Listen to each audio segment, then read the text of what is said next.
여러분 안녕하세요. 정형외과 전문의 권유진입니다. 오늘은 어깨에 발생하는 오십견 혹은 유착성 관절낭염의 진단 및 치료에 관해 알아보도록 하겠습니다.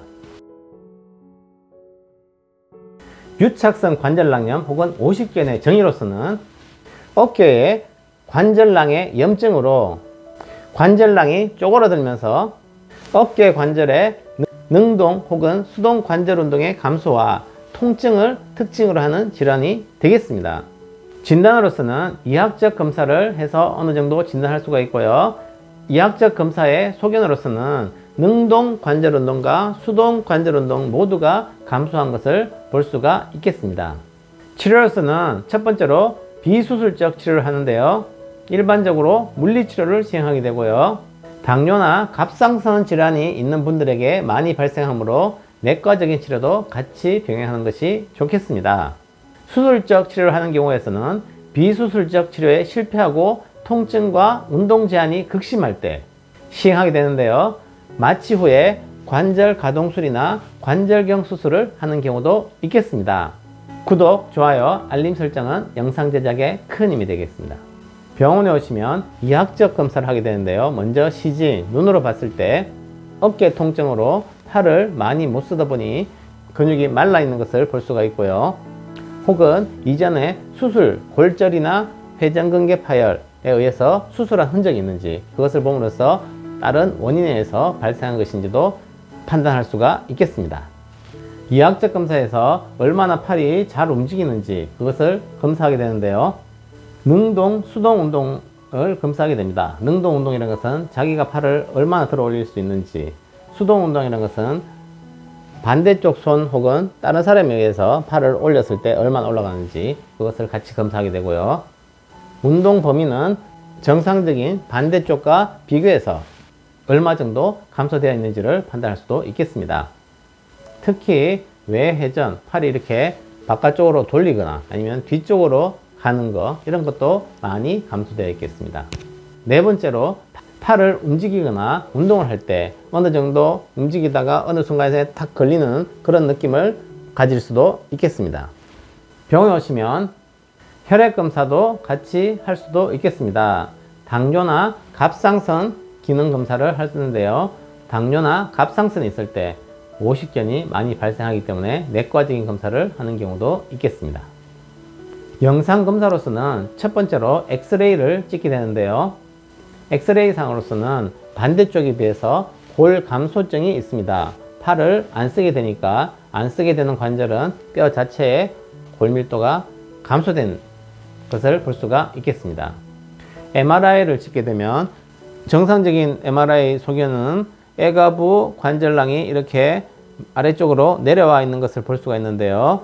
오십견이 있을 때는 애과 관절낭이 쪼그라들어서 이렇게 위로 올라가거나 없어진 것을 보고 오십견을 진단할 수가 있겠습니다.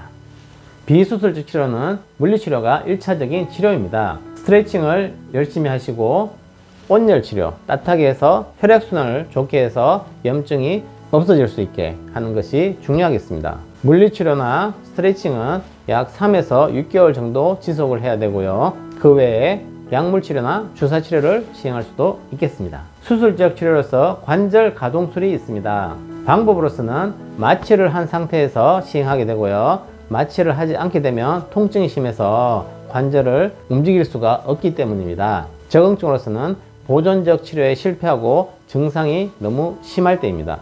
비적응증, 그러니까 꼭 이렇게까지 할 필요 없는 경우는 초기, 결빙기 혹은 동결기, 초기에는 해도 된다 안 해도 된다 이런 논란이 좀 있고요. 두 번째로는 당뇨가 있을 때 약 50%에서 실패할 가능성이 높기 때문입니다. 세 번째로는 관절 와순이나 회전근개 봉합술 후에 생긴 오십견일 때는 1차적으로 이런 수술적인 치료보다는 물리치료를 우선으로 하는 것으로 되어 있습니다. 네 번째로 관절 가동술을 하다가 합병증이 발생할 수 있는데요. 골절이나 탈구, 회전근개나 관절 와순 손상이 있을 수가 있습니다. 그렇기 때문에 마취를 한 상태이고 환자는 오랜 기간 동안 어깨 통증으로 팔을 사용하지 못했기 때문에 어깨 관절 주위에 뼈들에 칼슘이 빠져나와서 골밀도가 낮은 상태여서 뼈가 약한 상태입니다. 이런 상태에서 너무 큰 힘을 주게 되면 이런 골절이나 탈구 같은 합병증이 발생할 수도 있겠습니다. 물론 이런 합병증은 굉장히 드물지만 너무 심하게 하다가 신경이 좀 늘어나거나 하는 신경 손상도 발생할 수도 있겠습니다. 수술적 치료에서 관절경을 이용한 관절막 유리술이 있습니다. 방법으로서는 마취 후에 시행하게 되고요. 관절경을 이용해서 구멍을 뚫은 상태에서 관절 내시경을 집어넣어서 구축된 관절낭을 풀어주는 그런 수술이 되겠습니다. 적응증으로서는 3개월 이상 적극적인 물리치료, 약물치료 등을 시행했는데도 호전이 없고 증상이 너무 심할 때 시행할 수도 있겠습니다. 관절경적 유리술의 장점으로서는 견갑하근을 보존하고요. 관절 안과 견봉하, 그러니까 관절 밖을 동시에 풀어줄 수가 있겠습니다. 절개하지 않고 구멍만 뚫어서 내시경을 하기 때문에 빠른 회복을 기대할 수가 있겠습니다. 치료 후 합병증으로서는 첫 번째로 잔여 강직이 있습니다. 관절을 다 풀어줬지만 수술 후에 제대로 물리치료를 하지 않았을 때 다시 오십견이 남거나 발생할 수도 있겠습니다. 두 번째로는 관절경을 이용해서 관절막 유리술을 할 때 아래쪽에 있는 애과신경을 손상시킬 수도 있는데요. 이런 경우는 아주 드물겠습니다. 관절 가동술, 그러니까 관절을 심하게 이렇게 풀어주다가 상완골에 골절이나 탈구가 발생할 수도 있고요. 회전근개나 상완신경청 손상도 드물게 발생할 수도 있겠습니다. 예후를 살펴보겠습니다. 첫 번째로 오십견은 자연치유가 가능한 질환입니다. 환자분께서 열심히 운동하시고 병원에서 물리치료하고 약도 드시고 하면 대부분은 수술하지 않고 치료가 가능하겠습니다. 당뇨가 있는 환자분들께서는 예후가 좋지 않기 때문에 더 적극적으로 치료하는 것을 추천해 드립니다.